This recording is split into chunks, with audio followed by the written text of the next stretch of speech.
प्रभु जी। हाँ जी, प्रणाम। तो मेरे एक छोटा सा सवाल था कि आपने कहा था कि सारे दुनिया में जो इंसान है वो कांटे हैं, फूल है, वो भी कोई बात नहीं, सब कुछ भगवान की तो पेंटिंग है और उसको देखो और आनंदित हो जाओ कि लोग धोखा भी कितना सुंदर तरीके से देते हैं। लेकिन वो तो समझ में आया, वो कोशिश भी करेंगे, शायद धीरे-धीरे आपकी कृपा से हो जाएँगे। लेकिन इंसान ने जो घर बनाया, चेयर बनाया, टेबल बनाया, इंसान ने जो बनाया वो देखकर कैसे समझूं कि परमात्मा की पेंटिंग है। देखो, पहली वो परमात्मा की ही पेंटिंग है, लेकिन अलग तरीके से, क्योंकि इंसान को परमात्मा ने बनाया। अब इंसान जो है ना, वो खुद ही एक पेंटिंग है, परमात्मा की ही पेंटिंग है ना इंसान। और हाँ। इंसान अगर कोई और पेंटिंग बनाता है, कोई और आर्ट वर्क बनाता है, टेबल बनाता है या घर बनाता है या जो भी है, तो परमात्मा की पेंटिंग ने वापस और एक पेंटिंग बनाई। इस तरह से समझना है। सुनो, हाँ।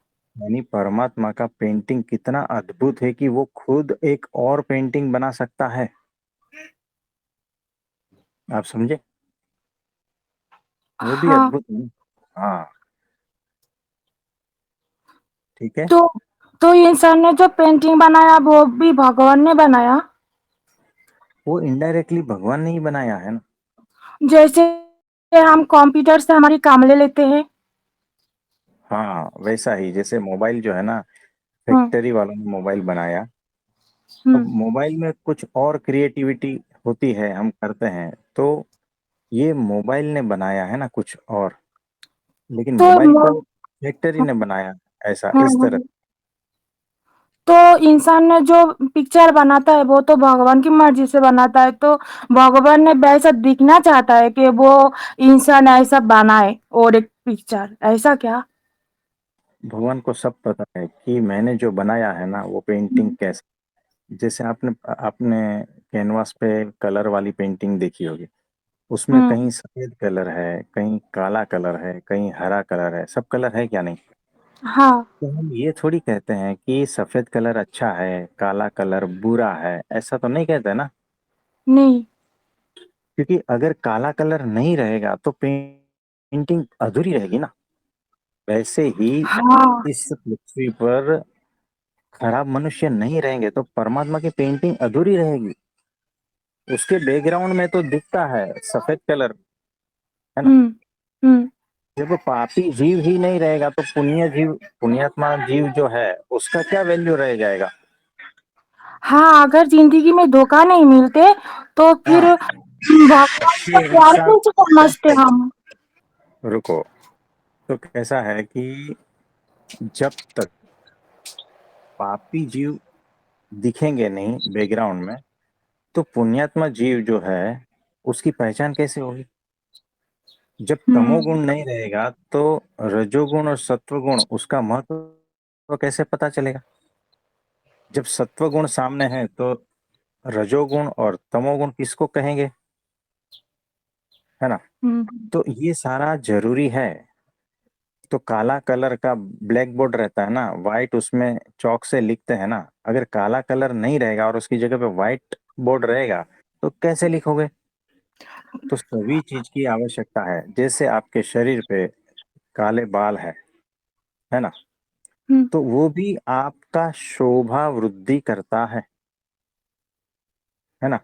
आपके नाखून देख लो, आपका शरीर का कलर देख लो, ये सारा कुछ जो है ना एक परमात्मा की ही पेंटिंग है। अगर ये नहीं होगा तो कैसा होगा, देखो कुछ और ही तरह कैसे होते हैं ना।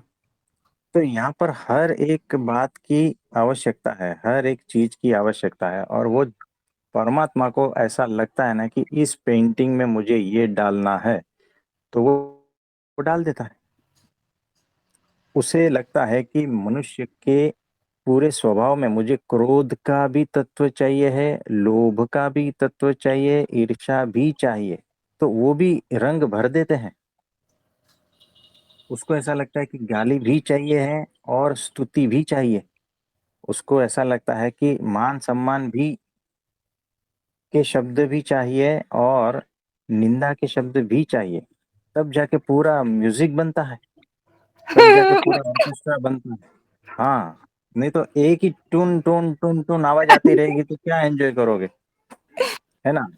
तो अच्छी तरह से जब म्यूजिक बजता है, उसमें हर एक उतार चढ़ाव होता है या नहीं, तो यहाँ पर सुख भी चाहिए, दुख भी चाहिए। आप जैसे खाना बनाते हो तो उसमें हल्का सा मीठापन भी चाहिए, नमक भी चाहिए उसमें, हल्का फीकापन, हल्का तुरापन, हल्का कड़वापन, ये सब मिला के तब तो स्वाद आता है ना।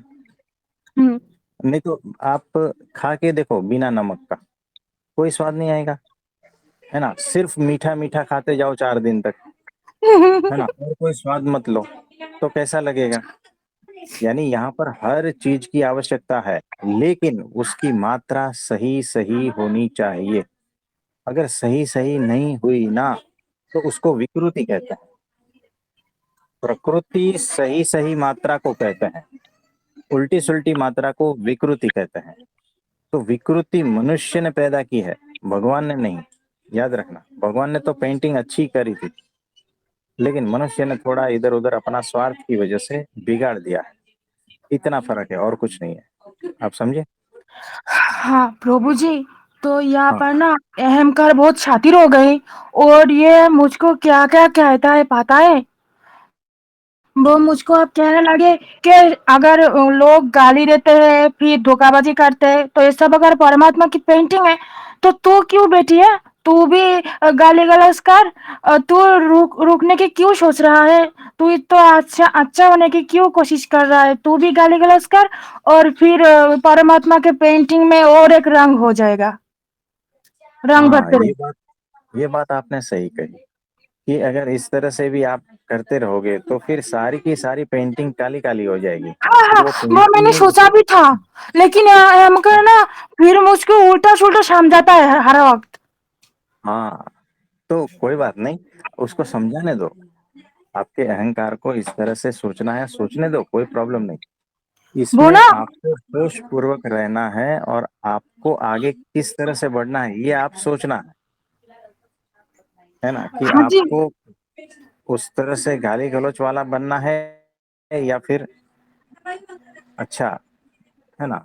यानी हम्म हमने आपको देखने का ढंग बताया है, हमने हम्म आपको उस ढंग में विकृति देखने का नहीं बताया है, हम्म, विकृत होने के लिए नहीं कहा है ना। हाँ कि हाँ ये जो है पेंटिंग देख लो, बस इसके साक्षी हो जाओ। आप पेंटिंग के जब साक्षी होते हो ना, तो आनंद है। अगर पेंटिंग के साक्षी नहीं हो और उसमें लिप्त हो गए ना, तब आप समझना माया में फंसे हो। तो जब हम कहते हैं कि इस परमात्मा की पेंटिंग को देखो, तो हम कहते हैं साक्षी भाव में देखो, हाँ उसमें अंदर लिप्त होकर मत देखो। नहीं तो क्या होगा कि आपके भीतर भी जो है ना, वो सारे भाव उठने लगेंगे और आप भटक जाओगे। तो ये माया के भाव है। ये पेंटिंग जो बनाई है ना, ये सारी माया की पेंटिंग है, याद रखना। परमात्मा ने जो पेंटिंग बनाई है, ये माया की पेंटिंग है, आप समझे। तो माया में लिप्त नहीं होना है, इस माया को देख लेना है, समझ लेना है कि ये अद्भुत तरीके से किस तरह से काम करती है ये माया, ये अद्भुत तरीके से किस तरह से खेलती है माया। इसके स्वरूप को समझना है, इसके स्वरूप के साक्षी हो जाना है, आप समझे।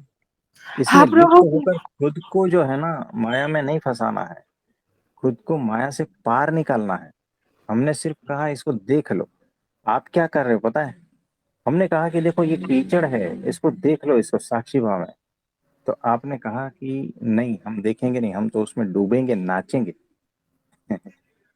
प्रभु जी, हाँ मैं ना माँ को कहती हूँ तू चुप कर, तू इतना बकबक क्यों करता है, लेकिन ना वो उल्टा सुल्टा कहता है, और वो आपको सहन नहीं करता। मैं जब आपका थोड़ी बहुत ध्यान करती हूँ, आपको सोचती हूँ तान तान अब ना मुझको पता चलता है जो बक-बक करता है वो मैं नहीं, और जो दोष दृष्टि दिखता है ना वो भी मैं नहीं, करता है वो, और इल्ज़ाम देता है मुझ पर कि ये सब तू करा, ये दृष्टि तेरी है, तूने गलत सोच रहा है। फिर अगर मैं मान लेती हूँ ना जो हाँ, हाँ ये मैंने किया, अगर मैं मान लेती हूँ ना तो फिर वहाँ पर ही तो कर्म लग जाता है, जो पाप है पुण्य है वहाँ पर लग जाता है। अगर मैं मानूँ कि नहीं ये मैं नहीं करी, मेरी स्वभाव है नहीं कि मैं किसी को ऐसा देखूं, तो फिर ना वो मुझ पर नहीं लगता, लेकिन माँ पर हर वक्त कोशिश करता है ये दिखाने के लिए कि हाँ ये तूने किया, तूने सोचा।